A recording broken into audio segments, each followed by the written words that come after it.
그날 내다 마이크 앞에 섰을 뿐인데 전 세계가 울었어요. 12분. 딱 12분간의 강연이었어요. 부대 위에서 제가 입을 열었을 뿐인데 4천만 명이 영상을 봤고 CNN이 저를 찾아왔고 트럼프 대통령이 백악관으로 초대했어요.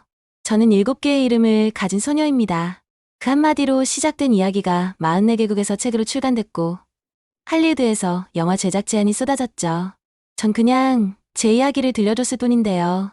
7살에 압록강을 건넜던 소녀가 11년간 7개의 가짜 이름으로 숨어 살다가 가족을 구하러 다시 목숨을 걸고 중국으로 갔던 이야기를 세상 사람들은 믿을 수 없다는 듯 물었어요. 어떻게 그게 가능했어요? 정말 실화예요?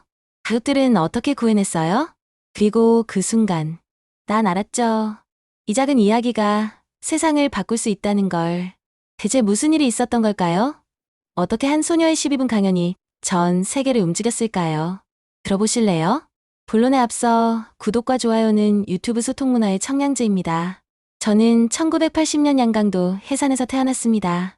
해산은 압록강 바로 건너편이 중국인 국경도시죠. 어린 시절부터 강 건너편 중국의 불빛을 보며 자랐어요. 밤이면 북한 쪽은 깜깜한데 중국 쪽은 환하게 빛나는 거예요. 정말 신기했습니다. 아버지는 작은 사업을 하셨는데 그리 넉넉하진 않았어요. 하지만 우리 가족은 평범하게 살았습니다. 학교에서 돌아오면 어머니가 기다리고 계셨고 남동생과 함께 뛰어놀기도 했죠. 때는 몰랐어요. 그런 평범한 일상이 얼마나 소중한지. 해산은 중국과 접경 지역이다 보니 중국 물건들이 가득 들어왔어요. 중국제 과자나 옷가지를 보면서 저쪽은 참 좋은 게 많구나 생각했죠. 학교에서는 제국주의 나라들이 얼마나 나쁜지 배웠지만 실제로 보는 중국 물건들은 품질이 좋아 보였어요. 압록강 너머에서 들려오는 음악 소리도 신기했습니다. 북한에서 들을 수 없는 경쾌한 멜로디였거든요. 친구들과 함께 몰래 들으며 저런 노래도 있구나 했어요. 호기심이 점점 커져갔습니다. 1997년 제가 17살이 되던 해였어요. 중국에 사는 삼촌을 만나러 며칠은 다녀오겠다고 압록강을 건넜습니다. 그냥 친척 집에 놀러 가는 것 같은 가벼운 마음이었죠. 어머니는 조금 걱정스러워 하셨지만 금방 돌아올 거라고 안심시켜 드렸어요. 엄마, 삼촌만 만나고 바로 올게요. 걱정 마세요. 조심해서 다녀와라. 너무 오래 있지 말고. 네, 알았어요. 차음에 4일만 있다가 올게요. 압록강을 건널 때는 정말 간단했어요. 국경경비대원들도 해산 주민들이 친척 만나러 가는 걸 대수롭지 않게 생각했거든요. 몇 가지 서류만 보여주고 쉽게 통과했습니다. 그저 새로운 곳에 가는 설렘뿐이었어요. 중국강에 발을 디딘 순간 뭔가 다르다는 걸 느꼈어요. 공기도 다르고 풍경도 달랐어요. 기가에 세워진 자동차들도 북한보다 훨씬 좋아 보였고 사람들 옷차림도 화려했어요. 춘천집에 도착해서 며칠을 보내며 중국 생활을 구경했습니다. 마트에 가보니 물건이 정말 많더라고요. 북한에서는 구할 수 없는 과자, 음료수, 화장품들이 가득했어요. 텔레비전에서는 형형색색의 화려한 프로그램들이 나왔고요. 하지만 며칠 후 충격적인 사실을 알게 됐어요. 삼촌이 심각한 표정으로 저를 불러서 말했어요. 순서야, 너 이제 북한으로 돌아갈 수 없어. 네? 무슨 말씀이세요? 삼촌의 말에 온몸이 얼어붙었습니다. 무슨 말인지 이해할 수 없었어요. 삼촌은 제가 국경을 넘은 사실만으로도 이미 북한에서는 배신자로 낙인 찍혔다고 말했습니다. 순서야, 내가 여기 온 것만으로도 벌써 북한 당국에서는 의심하고 있어. 돌아가면 가족과 함께 정치범 수용소에 끌려가거나 처형당할 수도 있다는 거야. 그런 게 말이 돼요? 저는 그냥 놀러 온 건데요. 친척 만나러 온 거잖아요. 순서야, 북한은 그런 곳이 아니야. 국경을 넘는다는 것 자체가 배신이라고 생각하는 곳이라고. 특히 요즘에는 더 엄격해졌어. 삼촌의 설명을 듣고 나서야 제 상황이 얼마나 심각한지 깨달았어요. 그 순간 제 세상이 무너졌습니다. 며칠만 놀다 올 생각이었는데 영원히 가족과 헤어져야 한다니. 믿을 수 없었어요. 떨리는 손으로 어머니에게 마지막으로 전화를 걸었어요. 목소리가 떨려서 제대로 말하기도 힘들었어요. 엄마, 저 중국에 있어요. 당분간 연락 못할 것 같아요. 뭔 소리니? 언제 들어와? 밥은 해놨는데. 엄마, 미안해요. 당분간 못 들어갈 것 같아요. 뭔 소리야? 무슨 일 있어? 그냥 조금 복잡한 일이 생겼어요. 나중에 꼭 연락드릴게요. 전화기 너머로 들리는 어머니의 울음소리. 그 소리가 지금도 귓가에 맴돕니다. 어머니는 제가 무슨 말을 하는지 이해하지 못하셨지만 뭔가 심각한 일이라는 건 느끼셨나 봐요.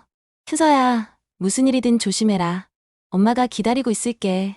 그렇게 5년 동안 가족과 완전히 연락이 끊겼어요. 연락하고 싶어도 할 수 없었어요. 연락하는 순간 북한 당국에서 가족들의 행방을 추적할 수 있었거든요. 중국에서의 삶은 지옥 같았습니다. 신문이 들키면 바로 북한으로 강제 송환되니까 늘 숨어 살아야 했어요. 경찰만 봐도 심장이 쿵쾅거렸고 누군가 저를 유심히 쳐다보기만 해도 들킨 건 아닌가 하고 불안했어요. 이름도 계속 바꿔야 했고요. 한국에서 오래 머물 수도 없었습니다. 첫 번째 가명 리순이, 두 번째 가명 최미영, 세 번째 가명 박선주. 그렇게 7번이나 이름을 바꾸며 살았어요. 이름을 바꿀 때마다 마치 제 정체성이 조금씩 사라지는 기분이었어요. 서양에서는 정말 끔찍한 일을 겪었습니다. 인신매매범들에게 넘어갈 뻔한 위기였어요. 어떤 남자가 저를 좋은 직장에 소개해준다며 접근했는데 알고 보니 저를 팔려고 하는 거였어요. 너 북한에서 왔지? 괜찮아, 우리가 도와줄게. 처음에는 정말 도움을 주려는 줄 알았어요. 하지만 며칠 후 그들의 진짜 의도를 알게 됐죠. 웅촌에 있는 총각에게 신부로 팔려는 계획이었어요. 쉬어요. 저는 안 가요. 넌 선택권이 없어. 여기서 신분 없이 살려면 우리 말을 들어야 해. 간신히 도망쳤어요. 밤중에 화장실 간다고 하고는 뒷문으로 도망쳤습니다. 그때 정말 무서웠어요. 잡히면 어떻게 될지 상상만 해도 끔찍했거든요. 도망친 후에는 한 식당에서 일하게 됐죠. 사장님은 다행히 착한 분이셨어요. 제가 조선족이라고 속였는데 의심하지 않으셨어요. 한 달에 하루만 쉬고 받는 월급이 고작 40달러였어요. 하루 종일 설거지하고 청소하는 일이었지만 그래도 감사했습니다. 새벽 5시에 일어나서 밤 11시까지 일했어요. 설거지, 청소, 재료 손질, 서빙까지 모든 일을 했습니다. 손은 늘 거칠어졌고 허리도 아팠지만 참았어요. 안전항소에서 일할 수 있다는 것만으로도 행운이었거든요. 주인 아저씨는 저를 의심하지 않았어요. 그냥 일 열심히 하는 조선족 처녀 정도로 생각하신 것 같았어요. 밤에는 좁은 다락방에서 잠을 잤습니다. 창문도 없는 답답한 공간이었지만 안전했어요. 그 돈을 악착같이 모았습니다. 40달러 중에서 생활비로 10달러만 쓰고 나머지 30달러는 모두 저축했어요. 언젠가는 가족을 구해야 한다는 생각뿐이었거든요. 밤마다 압록강 건너편 북한을 바라보며 울었습니다. 특히 설날이나 추석 같은 명절이 되면 가족 생각이 더 간절했어요. 다른 사람들은 가족과 함께 시간을 보내는데 저는 혼자 다락방에서 울고 있었거든요. 엄마, 동생아, 언젠가는 꼭 만나자. 조금만 더 기다려줘. 그 마음만으로 버텨낼 수 있었어요. 제 진짜 이름은 언젠가 되찾을 거라고 다짐했습니다. 이현서라는 이름을, 그리고 가족을 꼭 되찾겠다고 매일 밤 다짐했어요. 2008년 드디어 한국 땅을 밟았습니다. 11년간의 중국 생활을 끝내고 라오스와 태국을 거쳐 도착한 자유의 땅이었죠. 인천공항에 내렸을 때의 그 감격을 어떻게 표현할까요? 드디어 자유로운 곳에 왔다는 안도감이 몰려왔어요.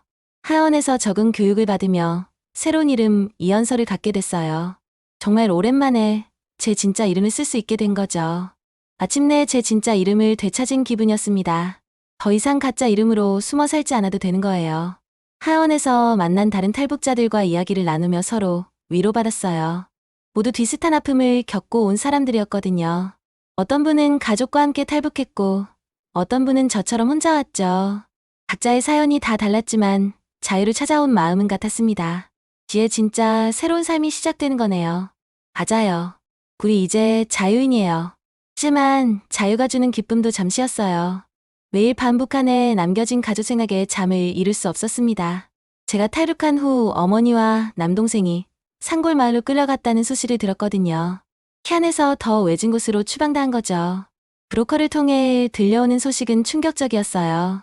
어머니는 저 때문에 감시를 받고 계셨고 남동생도 학교에서 괴롭힘을 당하고 있다는 거였어요.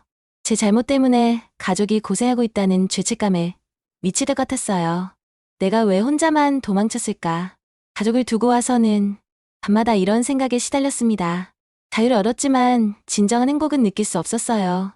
한국외국어대학교에 입학해서 공부하면서도 마음 한편은 늘 북한에 있는 가족들에게 가 있었어요. 대학 생활을 하며 나만 사회에 적응해 나갔습니다. 처음에는 모든 게 신기했어요. 자유롭게 책을 읽을 수 있고 인터넷으로 세상 모든 정보에 접근할 수 있다는 게 놀라웠거든요. 그 안에서는 상상도 할 수 없던 일들이었죠. 하지만 적응하기 힘든 점도 많았어요. 말투가 다르니까 금방 탈북자라는 게 긁혔고 어떤 사람들은 저를 이상하게 바라보기도 했어요. 그래도 대부분의 사람들은 따뜻하게 대해주셨어요. 이제는 가족을 데려와야 해. 한국에 정착한 지 1년이 되던 2009년, 저는 중요한 결심을 했습니다. 더 이상 기다릴 수 없었어요. 직접 브로커들과 연락해서 가족 구출 작전을 계획했어요. 위험한 일이라는 걸 알고 있었지만 가족 없이는 진정한 자유가 아니라고 생각했습니다. 중국에서 모은 돈과 한국에서 아르바이트해서 번 돈을 모두 모았어요. 탈북 브로커에게 주는 비용이 만만치 않았거든요. 한 사람당 몇천 달러씩 들어가는 거였어요. 때마침 2009년은 중국 건국 60주년이었어요. 그래서 평소보다 국경 경비가 3배나 삼엄했습니다. 주변 사람들은 모두 말렸죠. 지금은 너무 위험해. 좀 더 기다려봐. 60주년 행사 끝나고 해도 늦지 않아. 하지만 제 마음은 이미 정해져 있었어요. 이번이 아니면 다시는 기회가 없을지도 몰라. 그런 절박한 마음이었습니다. 1년간 중국에서 숨어 살면서 느낀 건데 시기를 늦추면 정말 영영 기회가 안 오더라고요. 브로커를 통해 어머니와 남동생에게 연락을 취했어요. 중국 국경 근처로 나오라고 했죠. 5년 만에 가족의 목소리를 들었을 때 정말 울컥했어요. 현서야? 정말 너니? 엄마, 저예요. 이제 엄마랑 동생 데리러 갈게요. 1~2년 만에 재회를 위한 마지막 도박이 시작됐습니다. 중국 장백현, 북한 국경에서 불과 몇 킬로미터 떨어진 곳이었습니다. 저는 브로커와 함께 길가에서 어머니와 남동생이 탄 버스를 기다리고 있었어요. 손바닥에는 벌써 땀이 흥건했고 가슴은 터지듯 뛰고 있었습니다. 정말 올까요? 중간에 잡히면 어떡하죠? 브로커는 침착하게 말했어요. 지금까지 잘 왔으니까 괜찮을 거야. 이겨봐. 하지만 제 불안감은 계속 커져만 왔어요. 1년 전 제가 걸었던 그 위험한 길을 이제 가족들이 걷고 있다는 생각에 가슴이 찢어질 것 같았어요. 특히 어머니는 이미 50대 중반이셨는데 그 고된 여행을 견딜 수 있을까 걱정됐습니다. 제발, 제발 무사히. 마음속으로 수없이 기도했어요. 시간이 참 느리게 갔습니다. 1분 1초가 1시간처럼 느껴졌어요. 드디어 멀리서 버스 한 대가 보였습니다. 브로커가 저 버스다라고 말했어요. 하지만 기쁨도 잠시 버스가 검문소 앞에서 멈추었습니다. 처음 맨 중국 군인들이 하나씩 올라타기 시작했어요. 그 순간 제 심장은 터질 것 같았어요. 온몸이 떨렸고 다리에 힘이 풀렸습니다. 숨을 제대로 쉴 수도 없었어요. 손바닥에는 땀이 흥건했고 입 안이 바짝바짝 말랐습니다. 끝났다. 들켰구나. 머릿속이 하얘졌어요. 어머니와 남동생이 북송되면 어떻게 될까? 동치범 수용소에 끌려가거나 더 심한 처벌을 받을 수도 있는 거죠. 제 때문에 가족들이, 군인이 어머니의 위조 여권을 들여다보는 모습이 보였어요. 시간이 정말 천천히 흘러갔습니다. 1초가 1시간 같았어요. 부인의 표정을 읽으려고 애썼지만 너무 멀어서 잘 보이지 않았어요. 제발, 제발. 브로커도 긴장한 채로 지켜보고 있었어요. 평소에 침착하던 그도 이번에는 손에 땀을 쥐고 있더라고요. 그런데 기적이 일어났습니다. 군인이 여권을 돌려주며 무심하게 손짓했어요. 가라. 그 한마디에 제 인생이 바뀌었습니다. 버스가 다시 움직이기 시작했어요. 창문 너머로 어머니와 눈이 마주쳤습니다. 어머니도 저를 알았어요. 1~2년이나 지났는데도 어머니는 금방 저를 알아보셨어요. 두 사람 모두 눈물을 참느라 애쓰고 있었죠. 어머니는 입술을 깨물고 계셨고 저도 울음을 터뜨리면 안 된다는 생각에 꾹 참았어요. 지금은 감정에 휩쓸릴 때가 아니었거든요. 버스가 멀어져 갈 때까지 지켜봤습니다. 이제 라오스까지만 무사히 가면 되는 거였어요. 브로커가 안심시켜줬어요. 이제 괜찮아. 가장 어려운 고비는 넘겼어. 몇 시간 후 라오스 국경 근처의 허름한 민박집에서 드디어 재회했습니다. 어머니가 문을 열고 들어오시는 순간 제 눈에서 눈물이 쏟아졌어요. 1~2년 만에 만난 어머니는 정말 많이 늙어 계셨어요. 제가 떠났을 때는 40대였는데 이제 50대 중반이 되셨죠. 남동생도 이제 어엿한 청년이 되어 있었고요. 제가 떠날 때는 초등학생이었는데 이제 키도 저보다 훨씬 컸어요. 얼굴에는 고생한 흔적이 역력했지만 그래도 건강해 보여서 다행이었어요. 현서야, 엄마. 9시 서로를 끌어안고 울었습니다. 12년간 쌓인 그리움과 아픔이 한꺼번에 터져나왔어요. 그렇게 한참을 울고 나서야 서로 말을 걸 수 있었습니다. 많이 고생했지? 엄마가 미안해. 엄마도요. 정말 미안해요. 제가 혼자 떠나서. 바보야. 내가 왜 미안해. 다시 만날 수 있어서 다행이다. 어머니는 제 얼굴을 자세히 들여다보시며 말씀하셨어요. 우리 현서 많이 컸네. 이제 어른이 됐구나. 남동생도 처음에는 쑥스러워했지만 곧 제게 와서 안겼어요. 누나, 보고 싶었어. 가족이 다시 뭉쳤다는 기쁨에 가슴이 벅찼습니다. 이제 정말 새로운 시작이 가능해 보였어요. 그동안 혼자 견뎌온 외로움이 한순간에 사라졌습니다. 2013년 2월, 저에게 꿈같은 기회가 찾아왔습니다. TD 강연 무대에 서게 된 거예요. 탈북자로서는 최초였습니다. 무대에 오르기 전까지 떨렸어요. 과연 제 이야기를 사람들이 이해해 줄까? 하지만 마이크 앞에 서자 마음이 차분해졌습니다. 안녕하세요. 저는 7개의 이름을 가진 소녀입니다. 강연을 시작하며 제 이야기를 차근차근 들려줬어요.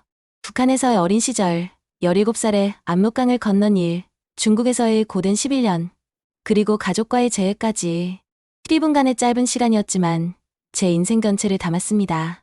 청중들의 눈빛이 점점 진지해지는 게 느껴졌어요. 어떤 사람들은 눈물을 흘리기도 했고요. 강연이 끝나자 기립박수가 터져나왔습니다. 그리고 그 모든 이름은 자유를 위한 발걸음이었습니다. 마지막 말을 마치고 무대를 내려왔을 때 가슴이 벅찼어요. 제 이야기가 세상에 전해졌다는 생각에 울컥했습니다. 강연 영상이 공개되자 반응은 폭발적이었어요. 조회수가 순식간에 수백만을 넘어섰고 전 세계 언론이 주목했습니다. CNN에서 인터뷰 요청이 왔고 각국에서 강연 제안이 쏟아졌어요. 정말 신기했습니다. 북한에서 태어나 중국에서 숨어 살던 제가 이렇게 많은 사람들에게 이야기할 수 있게 되다니. 무대 뒤에서 가족들이 지켜보고 있었어요. 어머니는 눈물을 훔치며 말씀하셨습니다. 우리 현서가 이렇게 큰 무대에 서다니. 정말 자랑스럽다. 그때 깨달았어요.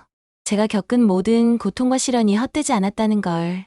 이제 저는 단순히 이현서가 아니라 전 세계 북한 주민들의 목소리가 된 것 같았어요. 창밖으로 보이는 하늘을 바라보며 생각했습니다. 압록강 위를 자유롭게 날아다니는 새처럼 이제 저도 정말 자유로워졌구나. 그리고 이 자유를 북한에 있는 모든 사람들과 나누고 싶다고.